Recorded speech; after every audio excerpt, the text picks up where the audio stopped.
حضرت عمر بن جموع رضی اللہ تعالیٰ عنہ میدان احد میں 4 بیٹے لے کے آئے. کتنے بیٹے؟ بول کے بتائے. 4 بیٹے لے کے عمر بن جموع آئے اور خود ایک ٹانگ سے لنگڑے سے آبی ہیں, ٹانگ چھوٹی ہے. حضور کے سامنے کھڑے ہوئے کہا محبوبہ میرے 4 ہی تھے, میں 4 لے آیا ہوں, قبول کر لیں. تو حضور نے فرمایا تو کیوں تلوار اوڑے آیا ہے, یہ تو نے کیوں گلے میں اسلحہ ڈالا ہوا ہے؟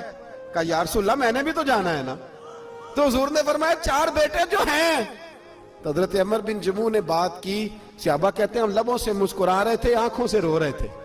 کیا عجیب انداز ہے. حضور نے فرمایا عمر 4 بیٹے جو آ گئے تو رہنے دے. تو حضرت عمر رو پڑے, کہنے لگے محبوبہ کیا لنگڑے جنت میں نہیں جائیں گے؟ کیا حضور میں لنگڑا ہوں تو میرے لیے جنت کوئی نہیں؟ میرے حبیب پاک سید عالم صلی اللہ علیہ وسلم نے فرمایا عمر تو ضرور جنت میں جائے گا. کہا محبوبہ پھر بچے بعد میں جائیں گے, میں پہلے میدان میں جاؤں گا. ایک بی بی 4 بیٹے لے کے آئی احد میں. کہا محبوبہ کل کمائی تھی میں لے آئی ہوں, میرے پاس کوئی اور شے ہوتی تو میں بچا کے نہ رکھتی. بیٹے دے کے نا حاضری لگوا کے تو واپس دروازے پہ لے گئی. تو حضرت سیدنا عبداللہ ابن عمر فرماتے ہیں بی بی بول رہی تھی تو میرا جذبہ جہاد بڑھ رہا تھا. اپنے بیٹوں کو کہنے لگی میں تمہیں حضور کے پاس چھوڑ کے جا رہی ہوں, جب تم میدان میں گرو گے تو میں تمہیں دیکھنے آؤں گی. دیکھنا تمہاری پشت پہ کوئی زخم نظر نہ آئے.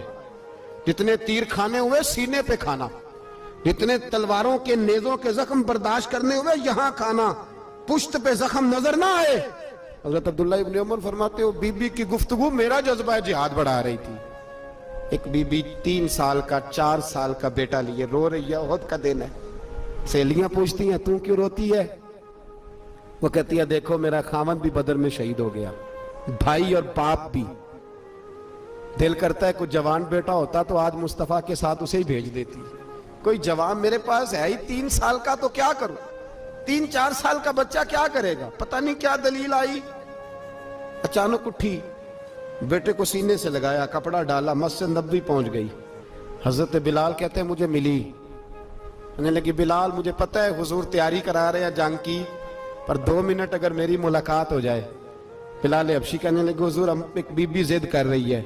حضور باہر آئے, کہنے لگی حضور میں فلاں کی بیٹی, فلاں کی بہن, فلاں کی بیوہ ہوں, میں نے بدر میں 3 شہید دیے ہیں, اب میرے پاس یہ 3 سال کا لال ہی بچا ہے, بڑا فخر ہے میرا.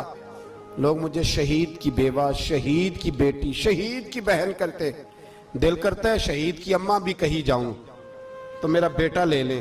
سیدنا بلال کہتے ہیں حضور مسکرائے, کہنے لگے یہ 3 سال کا نونہال کیا کرے گا؟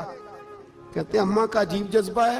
کہنے لگی محبوبہ سنا ہے اسلحہ بھی تھوڑا ہی ہے, ڈھالیں زیادہ کوئی نہیں, میرا بیٹا ساتھ رکھ لیں, جب آپ کی طرف کوئی تیر آیا نا تو میرا بیٹا ڈھال کے تو اس کو ڈھال بنا کے آگے کر دینا.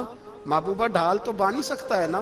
حضرت بلال فرماتے ہیں مصطفیٰ کریم نے فرمایا جا میں نے قبول کیا, قیامت کے دن بیٹا گھر لے جا, جب تیرا نام پکارا جائے گا تو شہید کی اماں کہہ کے پکارا جائے گا, جا تو گھر لے جا. کہتے ہیں چلتے چلتے ایک غریبنی اور آ گئی, اتنی سی اٹی بان کی, اتنی سی. بلال حضور سے ملاقات ہو جائے گی.